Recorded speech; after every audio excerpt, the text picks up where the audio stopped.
Welcome to the Speaking Podcast. You can find all our episodes on speakingpodcast.com. My guest today is, I should say, Down Under with Skippy and Lassie. They're the programs I remember as a child in Australia. IT recruiter, photographer, serial podcaster, strategist, trainer, coach, and keynote speaker. Please welcome Darren Saul. Oh, thank you very much. Thanks for having me. And yes, I grew up watching Skippy and all those cool TV shows. Brings me right back. Yeah, we don't have anything like that these days. It's like they've all the, I don't know, this, what I find, I don't know about you, but what I'm seeing is the green screen kind of ruins it. You don't kind of get involved in any movie because they have all the explosions and everything. But if you ask anybody their favourite movie, it's never anything like that. It's always like, Fight Club or something like that, one of the older ones, or Enter the Dragon and things like that.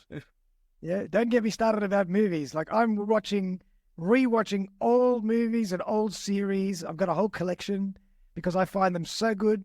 And a lot of the stuff that's coming out nowadays, I struggle to find some good stuff. Every now and again there is some, but I'm with you. And just for those that are probably looking for something, if I had to say 3 things to watch, would be what was the hotel one with Faulty Towers would be one. Father Ted, an Irish comedians, but it was done in Channel 4, so it was made in the UK, is another classic, and Only Fools and Horses. They're timeless. They're just brilliant. So if you're looking for something to entertain you, you won't get anything better than them. Absolutely. Love it.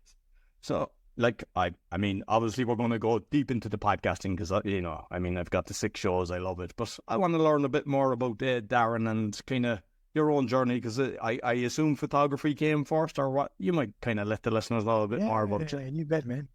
So I've done a few things. I've been working as a recruiter, a corporate recruiter, for like 25 years. I'm still working as a corporate recruiter. I've been working as a part-time photographer, professional photographer, for about 10 years. And I just love, as you can see, I love to do new things. I love variety. I like to stretch and learn and grow and be curious. But at a certain point in my journey, I realized that the old ways of advertising and marketing and cold calling and, letter drops and all that kind of stuff wasn't really working as well as it used to. We started to move on. And so I started diving heavily into digital media, and part of that journey was getting into podcasting. And I said, wow, this is unbelievable. So I started just putting together 2 different shows, one for my recruitment brand and one for my photography brand.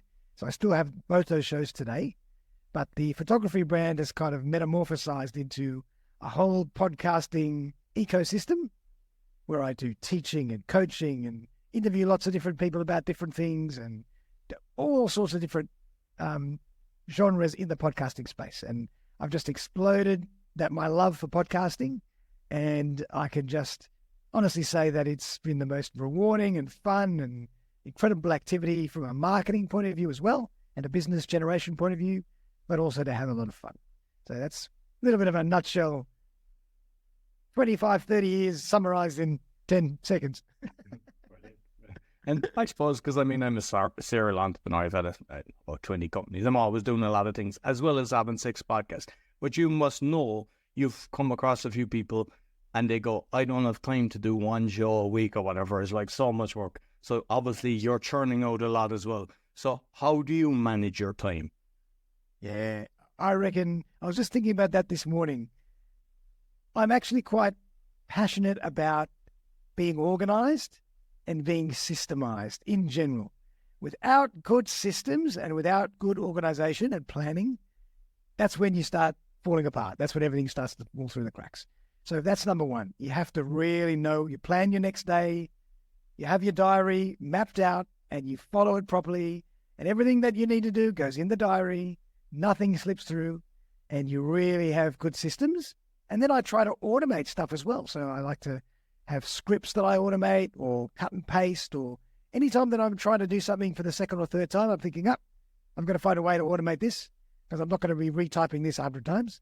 So you always try to work out how to automate and systemize. And then if you do that, if you think about that, you'll always find time to put in a podcast or to get on someone else's show or to go for a coffee or go for a run or whatever else. So it's really about being organized. And of course, I have those days where everything falls apart and I'm just reacting, for sure. But I can still find that half an hour or 1 hour to do what I have to do. Yeah, even if I have to squeeze it in sometimes at 8 o'clock at night or 9 o'clock at night, I'll find a way.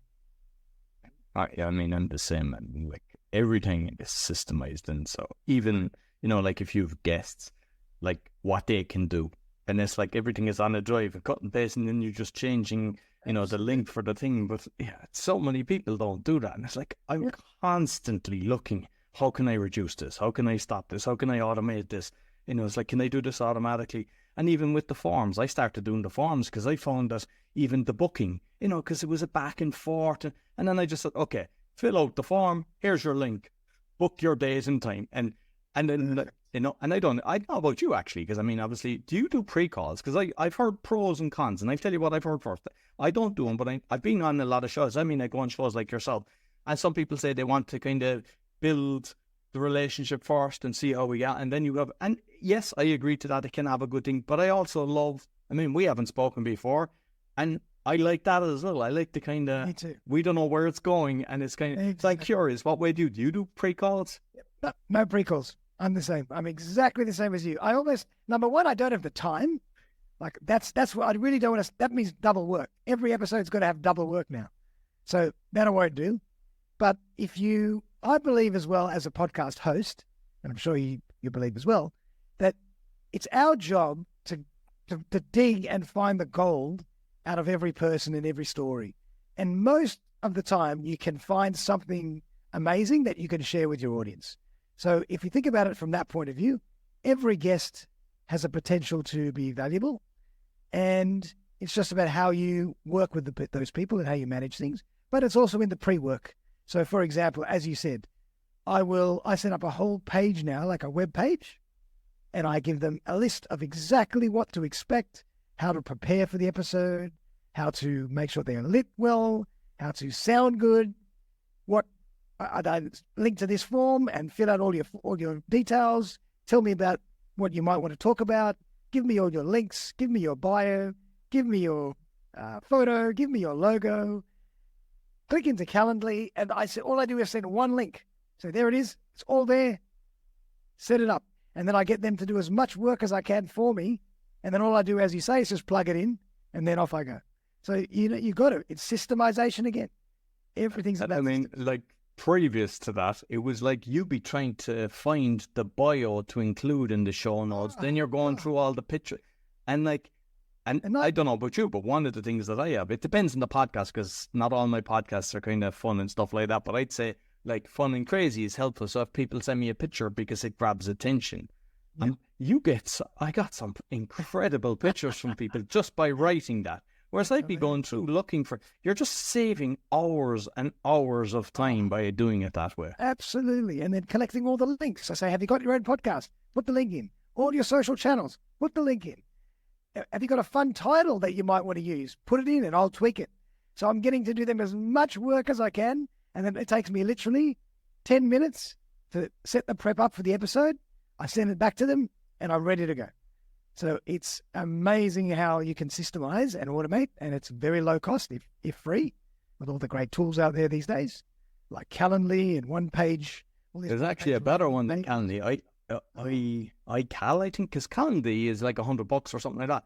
There's one that I got, and I still have the Calendly because it's running out. Yeah, I have it till the end of the year. But there's another one I got it for a lifetime for something like, it was $29, and I got another discount, $26 lifetime, and I'm able to create so many different times. 15-minute calls, 30 minutes, hours. Yeah, so I constantly look at that as well, like, because when you start podcasting, it's like, oh, it's great, and then you start saying, ooh, I'm paying for this, I'm paying for this, I'm paying for this. I said, this isn't what I was expecting. I was expecting money to start flowing in. So at the start, you'll find that you start paying for a lot of different things. Yeah. Yep, and then again as well, if you're doing a lot of work to promote your show, you've got to start chopping up your episodes, you've got to put captions on them, you got all this kind of stuff. You've got to plug into all this software that costs money. So before you know it, and then you got your subscriptions for this, and your hosting, and your microphones, and your other gear, and oh my God, and your Canva, pro count, and it adds up. So you got to really be But careful. the same thing, like that's actually what I would say to a lot of people. I've got the Canva unlimited as well. I've got a load of things. Not at the start, I was paying for all these things, but I get a load of different things, and it's like, okay, I can get this, because you just watch out for offers. and You're and a I use the marketer. thing as well, coupon or Groupon or something. So Groupon. every time I'm buying anything, it kicks in. So it automatically puts in a coupon. And sometimes you'll get 50% off that you weren't expecting. And even if I don't, I'll go in and I'll do a search. Before I press the buy now button, I'll do, is there coupons for whatever it is? I love it. And you get it and just paste, and then you're like, so it's just a habit that I've got to watch Yeah, the that's pennies brilliant. and the pounds look after themselves. Because it does add up. Like all these tools, before you know it, and then your credit card gets charged, you think, I didn't expect that. I didn't sign up for that, because you signed up for a free trial and then you forgot. Like, oh my God, like absolutely, you got to be so careful. And this one actually, and it mightn't seem like much, but with name, I've transferred all mine. Don't like GoDaddy, and even today I got another one transferred from Namecheap or something. That it was just, I wanted to keep them all on the thing. Yeah. When they renew it, people just normally just let it go automatically. What I've learned is you go in, and this privacy thing that charges you $5. Yeah. And I mean, I've got 30 websites or whatever, like, you get that free with a coupon. Whereas if you don't renew it, if you just let it go automatically, they charge you for that. So it's just like, just paying attention to the small things. And it's like, Yes, very clever, because that's what they want, They're out to get the ones that don't do the research like you. exactly. Right. So, curious, with AI then, like, how are you implementing AI into your podcasting? Yeah, love it. Well, first of all, what's been really amazing is that I use ChatGPT to write my podcast summaries.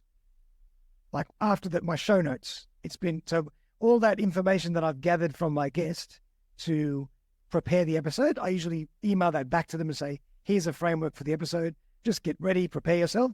And I'll plug that into ChatGPT and say, write me show notes for the episode. And it comes up with all these beautiful things. So that saves me a lot of time. Then when it comes to video content, so I use a product called Splashio, which is fantastic. I can plug my... That one, that's a new one on me. That's a new one. Splashio. It's a great one. You can put in it can repurpose your videos for you with captions and emojis. Then there's another great one called Opus Clip, OPUS Clip. Ever heard of that one? Yeah. That's another great one. Yeah. And there's new ones popping up all the time. So it's all AI driven. If you want to start using captions and timestamps and all that kind of stuff, there's things like Swell AI. It's another fun one.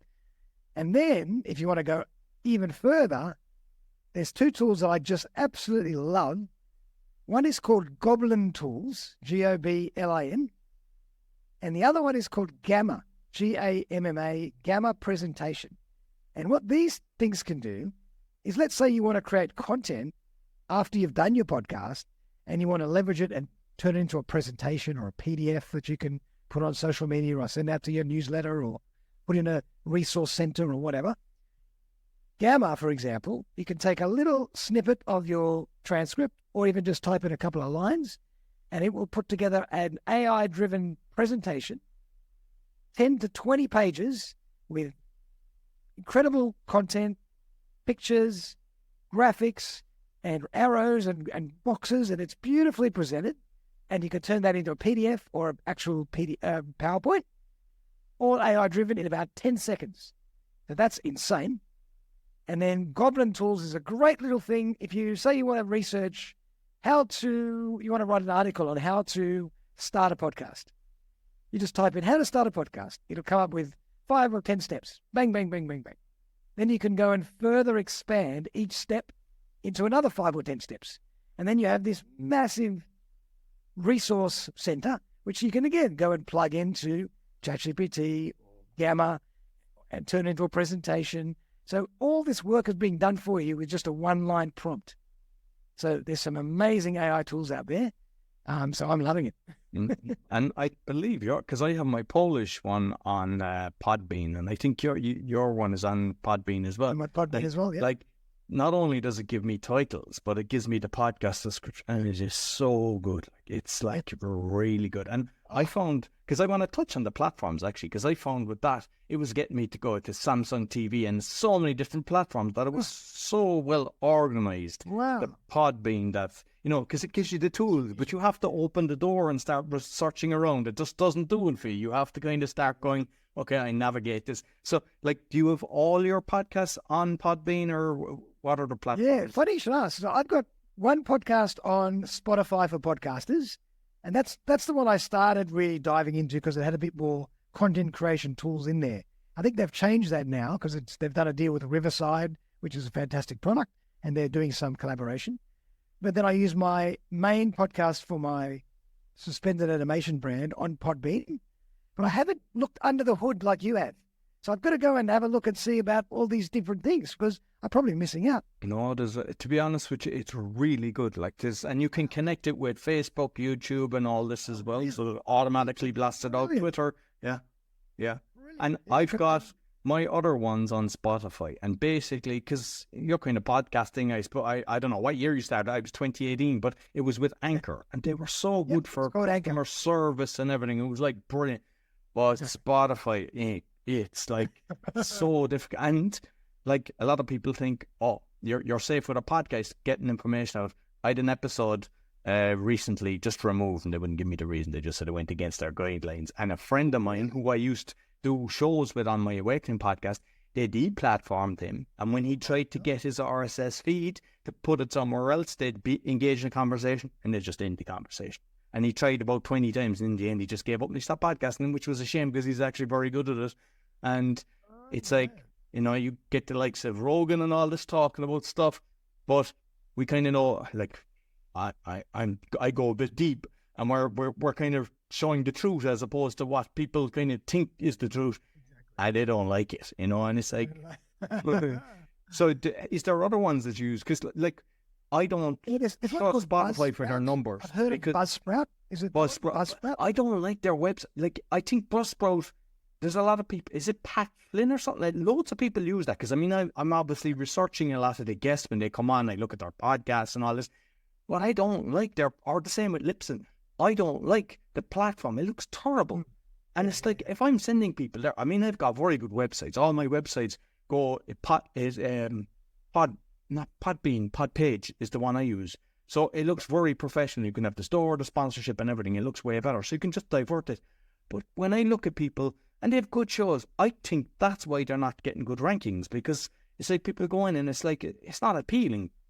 No, I agree. So it is. I actually do like Podbean as the interface. It's beautiful. The actual main interface of Podbean looks really good. Beautiful logo, banner. You can do 20 different versions of the website. You can. Yep, it's awesome. Yeah. Even better than from an interface point of view, from a presentation point of view, I like it better than Spotify for podcasters. But when I started with Anchor, like you did, when it used to be called Anchor, it had all those. You could record intros and outros and do all that stuff behind the scenes. Now I think they've changed that a bit. So but you can upload videos through. That's why I didn't change. I was going to start moving them all, and I said, my thoughts behind it was, there's a competitive advantage because Spotify is no better than Apple. If you look at this, and I look at the amount of people on the analytics, and it's like more on Spotify than Apple, but yet I see myself in the charts in Apple constantly. Like, I'd be number one in a load of different countries, and on Spotify, nothing. And I wrote to them, I said, what's going on here? Like, and then I'd see numbers. My numbers wouldn't move for ages. And I'd be like, hey, what's going on here? Like, oh, sorry, next 5,000, go give me 5,000. So I don't trust them. It's a shame, but, and I think now they're starting to allow other platforms to have the video to go up on it. So as soon as I can do that, because I watch all the podcasts on video on Spotify, I know that not everybody does, but I'd hate to take it off it for somebody that liked it and no longer have it, and then they'd have to go on to YouTube or whatever, because I don't go on to YouTube.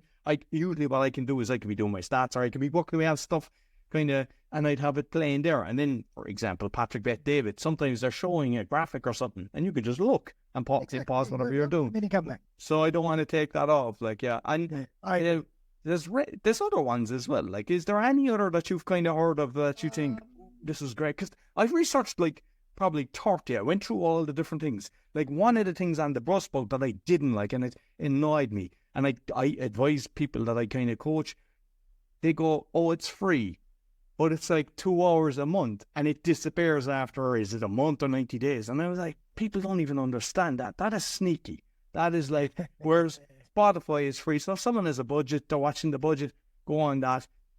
Podbean is like, what, $108 Podbean is also a year or something. It's very reasonable for what you get. Like. Yeah. So those are my two favorites. I agree, Spotify and Podbean. But there's probably who knows how many others. There's new platforms popping up all the time. It's crazy. Yeah. But so I'm always getting email messages from Podbean as well to say this is what we do, and so they're also adding lots of AI to the back end, and so it's incredible now. Like in another few years, I'm sure that a lot of these platforms will be able to do all these things that will cut more of our time down as well.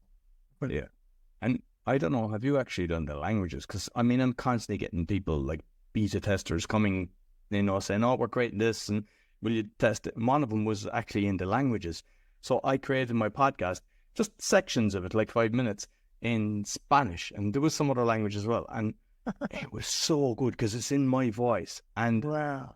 I knew you could kind of know it wasn't me speaking Spanish from the thing, but I took the audio and sent it to 2 friends. One kind of knew it, but the other Spanish person didn't know. I just said, I've been practicing my Spanish and I'm thinking of putting my podcast out. And they didn't know that it was AI. So that just shows the level that it's got. Definitely. And funny enough, you should say that as you're talking, I'm thinking, you know what's going to happen, I reckon, is every single podcast app and YouTube platform or something like that will in the future will just have a button, and you can just choose what language you want to listen to it or watch it in, and it will automatically convert it in real time. Every platform. Yeah. I reckon that's what's going to happen. And have you, like, this is something, because I mean, I know that, like, I put this on the Podfather as well, so there's a lot of podcasters or people hoping to start, but what you can do now as well is obviously I put my podcast on my YouTube channel, but you can actually have the RSS feed now that it automatically goes up as well. The audio version. Yeah. Yeah. So the way I see it is like you can have 50 different places and you just don't know. So like for censorship, like your stuff, photography and different things like that, you're not going to get it. I am, because I'm exposing stuff with some of my stuff. Like my crypto, on YouTube, they removed it without even getting strikes or anything. And then a year later, we reviewed it, it's okay. But it never grew out. I was like, that was so... But my Awake thing, I got 3 strikes and then they removed it. So, but I have my own channel. And even with my own channel, one was, I forget your one's name, Shara. She's 84 years of age. I got a strike for her. She was exposing the Holocaust. And the other one was exposing the education system and got a strike for that. It's like, it's a shame I have to tiptoe around not to get a strike, because then that channel is gone, because you're building it for years. So I use also Rumble and BitChute, and I'm just wondering, because there's a Daci, or a Desi, whatever you pronounce it. There's others. Is there any other video channels that you use or are aware of? I love YouTube, definitely, but I do hear that sometimes you can use Wistia, you could use, what's the other one, Vimeo, but YouTube it's so good because it's a search engine as well. And then you can put the shorts on. The shorts do really well on YouTube. Just like Facebook, the reels do really well. So YouTube is just a great platform because of the search as well. That's the thing. And have you figured with the podcast? I mean, because like I create the shorts as well. So when we do an episode, we put up the episode and then we put up the shorts, and I've got it broken down to the different podcasts so people can go into the one that they actually. I love the playlist. But honestly, like sometimes I can get a video, get 10,000 or whatever, and then you get one that's getting 3. And then I'll be like working on the thumbnails, working on the keywords, using TubeBuddy, using vidIQ and everything.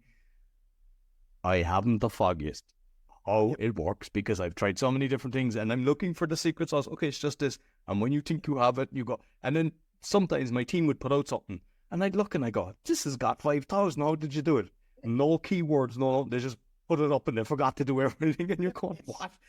Sometimes the algorithm and the timing and it's this cocktail of things that you just can't explain. It is what it is. So it kind of brings us to a good point. is I don't tend to get too obsessed with the metrics. Like, if you're going to be a podcaster and you like the medium and you want to build brand and build content, don't fall into the trap of getting obsessed with the metrics and drive yourself crazy, because, from one video to the next, you get 1,000 views and you get 10, then you get 10. Like, who the hell knows? Just keep being consistent, put it out there, having fun, and don't worry about it. You'll drive yourself nuts. And like what I say to people is, if you went into a room and there's 20 people there, you would be so happy to speak in front of 20 people. Exactly. And yet, if people get that on their podcast, they think they're a failure because they're comparing themselves to Rogan or Mr. Beast or something like that. And they go, oh, what's the point? And it's like, you don't know. And I mean, I've heard of people, they get like 3 listeners or whatever, and they get clients from that. Yes. So you don't know the quality of those 1,000 versus the quality of those 3 or 10. Exactly. So that's the thing to think about. Like, you could have 10,000 people watching it for 1 second. We could have 2 people watching it the whole thing and get 2 clients out of it. That's fantastic. Yeah. So, that's why you don't get too obsessed with the metrics. So you've got a blog and you create like different things to help podcasters and just different stuff as well. I think photography as well. Yeah. How beneficial has that been in getting clients? Because not everyone does that. So I'm just curious, how's that worked out for you? The blogging or the blogging, to help kind of get clients from that, Yeah, definitely. So one thing that I'm getting really into these days is email marketing and funnels and automation and articles and giving value and blogs and all that kind of stuff. So I'll put a blog post on my website. I want to do more of that. I don't do enough of that. But I'll do a lot of written articles and whatnot in my email campaigns. And I know you're on my email list, so you get them as well. And then I'll put my latest episodes on there as well, and people can watch the episodes. And that's starting to build a lot of traction. Like, I can see it building slowly. It takes time. But I just think because of social media nowadays being extremely powerful, but it's getting noisy. It's getting very, very noisy. So I think to complement it with a good email list that you can curate and give value to and build over time can be really powerful. And as long as you try not to sell too much, we're all testing the waters to work out what works for us and our audience. But as long as you don't sell too much and give people some value, it can really work well. And it's another great way for people to know your last 2 or 3 episodes, because you can't expect everybody to know and see your notification, because there's that many podcast apps. Who the hell knows? I'm listening to 20, 30 podcasts. I'll miss them. So if I get an email, you talked about that. Oh, that's interesting. Let's flag that. I'll watch that on the weekend, or whatever. So I think it does work, and it's just a process of building and allowing people to realize that there's some value in that campaign and that blog post and article. And because I don't know, is it about 6 or 8 different courses you've got? And I actually got one. We were talking prior to recording. I got one on 15 ways to monetize. And as I had said to you, I'm constantly doing courses, watching programs, and I just say, if I can get one more thing, because I'm constantly trying to help my own clients and myself as well. Like, and there was something, but I have it written down, but I forget what. But it's like, it's low entry point, and you've got other things as well. So I'm just wondering, like, did you find that, because I just have the one course or else one-on-one coaching, but did you find that having the low entry point leads to kind of people going, oh, you're just giving me value, now I'll become a customer? Yes. So what I'm learning is I started like you, and I started with my full one-on-one course. That's my premium course, most expensive course. And then a good friend of mine said, you know what? Let's partner, and next time you do a group course, or we'll put a group course together, we'll record it, and we'll turn that into your 4-part video series. So that became like a smaller entry point, not the smallest, but a medium-sized entry point. And then I thought to myself just the other day, you know what? Sometimes there are people that are not quite sure if they want to dedicate and dive into the podcasting world without knowing anything about it. So I thought maybe even a smaller course, like a 1-hour course, might be great, just to give them a bit of an introduction. And then they can go and take the next step and take the next step. And then if they want to learn how to monetize, they can check that one out. So I thought I'd kind of tackle all ends of the spectrum. And then the other thing that I'm really passionate about is helping guests because there are a lot of guests that go on podcasts and they don't want to have their own show. They don't have the time, or they don't have the energy, or they don't have the know-how, they don't want to know, but they don't do enough with the guest appearances that they use. They go on all these people's shows like this, and when you give them the files or you post it up once, they say, "Thank you so much, I had a great time on your show," and that's the end of it. And some of them won't even respond when you send them the links. Exactly. So to me, that's insane. I mean, you've just done all this work, you've got all this leverage, all this material, and you do nothing with it. So I'm putting together courses now for guests to teach them how to leverage these episodes, because it's madness. You know, I think of everything from a marketing point of view. I love marketing. Yeah. So anything that I do, I'm thinking, how can I leverage this? How can I scale it? How can I turn it into more and repurpose it? Because using it once is madness. And so it's a shame, actually, because I help people get on shows, and whether it's for coaching or for their book or stuff like that. And I kind of tell them, one, how to come across and everything, because sometimes people, they do it salesy without giving value. And it's like, the main thing is give value, because if you're giving value, the person is listening going, I like this guy knows what he's talking about, I want to work with him. Whereas some people, they're trying to hold back the best things and just give a little, put their toe in the water, and that never works. Yep, I agree with you. I think it's really about giving as much value as it can, and then you can sell or put in a little plug here or there, but that's it. Give people way over proportion value, and then they'll say, great, I really like, because people want to get to know the insights. They want to know your know-how, your wisdom, your knowledge, your expertise, all those little nuggets that you can show them after all this time that, of what you've been doing. And then they say, yep, this person I resonate with, I'm going to do a course, or I'm going to reach out to them and see what we can do. So 100% agree with you. Like, you can't just be selling all the time. That's the quickest way to chase people away. And I don't know about you, but when I'm talking to people as well, that want to do the tour, I always kind of encourage them to do their own show, because they said it's great to do both, and even maybe just learn at the start and kind of see what you like. But for example, if there's a few I told, and they were like, sure, what's the point of this? I says, you can interview the people that are potential clients for you. They'll be delighted to come on the show. You're building a relationship, and they're like, it's like the penny drops. Yeah, it's like ding. Yeah, exactly. And and sometimes, like, you might even have two listeners. It doesn't matter who's listening. If you've got that guy and you do it, and then you share the stuff and create the clips and everything, it's like, so I think it's actually good to do both, because even you, you go around and do the touring as well. I'm sure you've learned, because, I'm constantly learning, because I'd go on and you see a form or something, and you go, oh, I like that. Or you see just everybody's got from something, each other. And you just keep, and like the thing is, I know you're very generous with what you share as well, because I've seen you talk, and I see not everyone's like that. And it's like, when I started off, I was always giving loads of stuff to people, and there'd be people constantly then trying to grab your stuff. But, like, for example, I would share everything with you, because I know you would do the same with me. But the people that don't ever give you anything and just keep taking, you stop telling them anything. Of course. And then they're wondering what's going on. And it's like, it's just, if, get into the right two-way street. I presume you have the same as like me. You've a circle. Someone will ring me or write to me and go, hey, there's a new thing out. And you're way ahead of the curve, because they appreciate what you've done for them 3 years ago. 100%. I totally agree with you. And there's a great book I read years ago by, I think, one of the famous English advertising moguls. And I think it was called Steer Like an Artist. And the whole premise was that artists are all becoming inspired and learning and borrowing ideas from other people all the time. That's what we've done over time. And all we then do is start putting our own little spin on it, and it becomes our own. Nothing is really brand new. We're all just repurposing and repackaging and re-energizing ideas that have been around for many, many years, and we put our own little spin on it.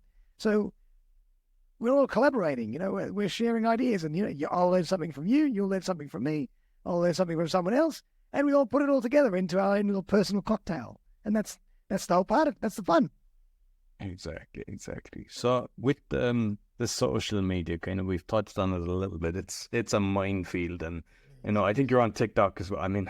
There's TikTok, Instagram, Facebook, and everything. LinkedIn, like everything. Well, everything. Like, what way do you because you kind of have to look at it as the entrepreneur for a certain business, and then you have to look at it as the podcaster as well. So let's take it as the podcaster's kind of angle. Yeah. Well, when I teach people, I'll usually say to them, look, you know where the majority of your audience lives. It's not going to be on every platform. So start off with one or two. Just work those two. And as you build your muscle and you get better and you start becoming more creative and you start to systemize and organize your workflow, then you get really efficient. Then you can start adding other platforms because it's just taking that same video and going click, click, or getting some kind of distribution software to, like you said, put it out to 5 places at the same time. So you start using that kind of stuff at a certain point, but you don't have to be everywhere initially. You just have to be in the majority, in the 1 or 2 places where the majority of your people are. And if you just do that regularly enough, you will get results. Like, you don't have to spread yourself that thin that you just burn out and you'll say, this is too hard, forget about it. So that's the thing. It's balancing the activity and the omnipresence with the burnout. And I think, is it TweetDeck or one of the, there's a few different platforms that blast it out, but what I've heard, and I used that years ago, not when I was in podcasting, but when I was doing kind of real estate and stuff like that. Hootsuite, there's another one, Hootsuite. That's the one I was, yeah. So many. But the thing is, what I've heard is you get penalized for like YouTube and stuff like that because they know it's going blasted out. So you have to do it individually. And it's like, so yeah, exactly. And so even like TikTok, to be honest, I'm playing around with that. There was one time I got like 13,500 views. Then I got 9 community warnings. And I was like, why am I building Oh my this? God, man. Yeah, it's like, yeah. I mean, I got kicked off Linktree and everything. I got, it just... And I was like, why am I building this? And I said, all right, let's put on the speaking ones. And so then I kind of got into, instead of just blasting different ones all the time, I said, okay, I'm going to do all my shorts for a certain episode and that they'll be in sequence, but not. So I found, okay, 3, and then you get, the average was like 250 or something like that. And then I do 3. Yeah. And then I get like 1 view, 2 view, 1 view. It's like, what's the difference? And then I said, all right, I'll try 5. And I got 200 and odd per each one. Then the next 5, 1. So it's like, yeah, it's so hard to know which way to do it. But the way I kind of see it is if one person comes in and they're listening to the short, they can see the sequence and they can just go into your thing and go, oh, I like what they're saying. And they mightn't want to listen to the episode, but they can go along. But with like the other ones, Instagram, I stopped Instagram. I don't like it. I mean, I have them, but I never found it benefited me. Yeah, I agree, actually. Instagram is the one platform that I don't use. I use most of the others, and even just really quickly. So as soon as I do my one episode, I now have a team that help put it all together, because again, it's getting, there's a lot of work. But I'll put it up on YouTube. I'll put it up on my podcast apps, which is either Podbean or Spotify for podcasters. And then I'll take a little 30-second trailer video, a little snippet video or signature section, and then I'll make a short out of that. I'll put that on YouTube, and I put the same video on Facebook, and then I put it on a Facebook reel, and then I'll put it on TikTok, and then I'll put it on, I think I've covered most of them. So I'm just repurposing the same thing, and I might just change the copy a little bit. But I've just made that one little reel or that one little video short once with captions and emojis, and then I'll put it all over the place. So I'm trying to, and again, a lot of that's really quick. But if I had to say, choose one, for my audience, it's Facebook and LinkedIn. Those are my 2 best social media channels for me. And I've seen from your episode that what you do is you're extracting like kind of the key points and putting it at the very start. And I've done that once or twice, but I just kind of, 1, I forget to do it, and 2, it's like, just taking a bit too much time. How much of a benefit have you found doing that? That's been really beneficial. So a lot of those posts where I put that little video up, which is just a 30-second key moment I take out of the episode. And what I do as well, and what I've noticed, and I've learned this from other people, is I'll put that at the beginning of my show. So I put that at the beginning of my full show, then I have my intro, then I'll have the body of the episode, and then I'll have my outro. So people can already see what we're going to be talking about and get a sense of it right from the beginning. And if they like it, they watch the show. Because if they don't, they might not even get past your intro. They'll say, I forget about it. And so when I do that, I put that on social media, and it, particularly on LinkedIn, that over or outdoes any other content that I use. That little snippet trailer video, key moment video, outperforms most of my other content on LinkedIn, organic. So it's been really powerful. I've done that a few times. I put it at the start, but it's more time, the time elements of it. And what I normally do is I create the episode I write, because I edit everything myself and I go through it. I do it at double speed, but I'm making the show notes, and then I get the title from the show notes. Then I send it to my team to create the shorts based on the times that I've done, and then I use that every year. But I know by extracting that and putting it to the start, but it's just because sometimes I'm whacking out 10 shows a week, like, so it's like if I had just the one show, I could do that, but with the 10, I'm like, but I know it's for those that are one show or two. I'd highly recommend what you've just said. Definitely, highly recommend it, because it gives people a little taste of the tone of the show and the tone of the guest and what they're going to be talking about. And you say, oh yeah, I like the look of these, I like the sound of these guys or girls. Let's watch. And and the other thing that's really, really great is check out those two products, Splashio and Opus Clip, because all I'll do is I'll put my raw videos or my YouTube channel into those things, and it will spit out 30 or 40 clips for me, 30-second clips with my logo and everything, all done via AI. So you've saved a lot of time, and you can just choose one, put it at the front, or put it on social media. And because some of the AI tools, they weren't getting it. They'd kind of be in the middle of a conversation or something like that. That's why I always found the team was better, because like it's from me asking the question and then the answer, and then that was it. Whereas when the AI was doing it, it was kind of like, and then you're spending so much time kind of bringing it back and forth. Did you find them tools were giving you decent ones, or did you still have to do a lot of editing?